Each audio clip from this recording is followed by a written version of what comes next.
Pasakay pala kami ng rickshaw at pupunta kami sa Chase Value. Ayan nga si Mariam, naku, nung nakita papa niya, dun uupo sa kabila, ay bilis-bilis, pupunta dun sa kabila. Ay wala yatang gustong tumabi sa akin mga kapanay. At ayan nga, andito na kami sa Chase Value.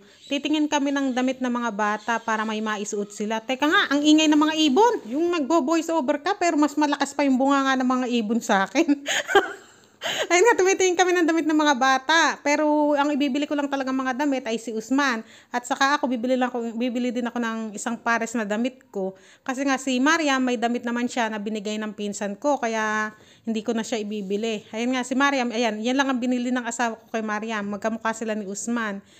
Mura lang kasi yan, 250 rupees. Mga 50 pesos sa Pinas. Kaya sige, sabi ko, bili na rin natin si Mariam. Pero syempre, kung mahal, alam mo na, may damit ka pa, anak. Tapos ayan nga si Usman, nagsusukat ng tsinelas. At gustong bumili ng tsinelas, tignan nyo naman, naglilipak pa yung paa ni Usman. Kalalakad namin sa labas yan, di ba maalikabok. Tapos pag pinawisan, syempre, maglilipak yung paa.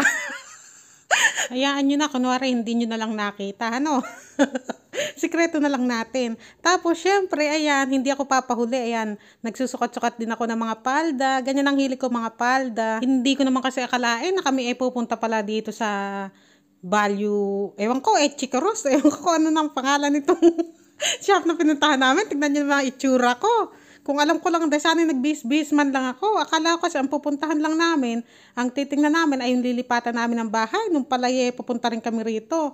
O, tignan nyo, yan ang napili ko, yung pink na yan. Ang tagal ko na nga hindi nakakabili ng damit. Hindi ko na matandaan kung kailan yung huli kong bili ng damit. Parang huli kong bili nung kasama ko rin asawa ko. Dati, lagi akong binibili ng biyanan ko ng Pakistani clothes. Pinapatahian niya ako. Pero sinabi ko sa asawa ko na wag na. Bukod sa mahal kasi, syempre hindi ko rin minsan gusto yung style. Kaya mas maganda kung ako talaga ang pipili, diba? Tapos ayan, pumunta rin ako rito sa mga Shela at ito nga ang nagustuhan ko. Yung isa na, yan, yung hawakan ko na yan, gusto ko rin yan. Kaso ay, nung tingnan ko ang presyo niya ay saka na lang pala. Mahal tong isa na to, yung gusto ko rin na yan, na purple. Kaso mahal, kaya wag na. Alam nyo na, tipid-tipid pag may time. Tapos ayan nga, pauwi na kami, ayan. Inaalo kami ng mga rickshaw ng presyo, kaso medyo mahal, ayaw ng asawa ko sumakay. 200 yata ang sinisingil sa asawa ko, 250, ganyan. Tapos sabi ng asawa ko, 100, sabi ayaw. Kaya ayan, lumakad kami ng konti, tapos dito na kami nakasakay kay kuya. 100 lang ang inano sa amin, sinisingil. Kaya sabi ng asawa ko, tara na, sakay na tayo.